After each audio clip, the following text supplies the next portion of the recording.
Santes Dwynwen, nawdd Sant Cariadon, Cymru. Ond pwy oedd Santes Dwynwen? Wel, tywysoges oedd hi ac fe drefnodd ei thad, Brenin Brychan, iddi briodi tywysog pwysig. Ond roedd Dwynwen mewn cariad gyda rhywun arall, dyn ifanc tlawd o'r enw Meilon. Ond dywedodd ei thad bod rhaid iddi briodi'r tywysog arall. Fe nath Meilon wylltio pan glywodd a dweud wrthi nad oedd e byth eisiau gweld hi eto.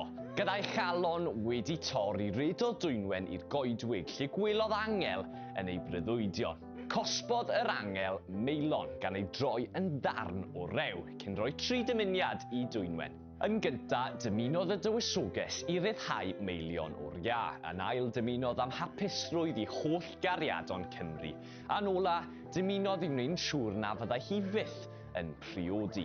Byddaeth y dymuniadau hyn i gyd yn wir cyn i Dwynwen symud i ynys Llanddwyn, lle bu'n edrych ar ôl holl gariadon Cymru. I ni'n cofio am Dwynwen ar Ionawr 25 dydd y cariadon, gan roi cardiau ac anrhegion i reini rydyn ni'n ei caru.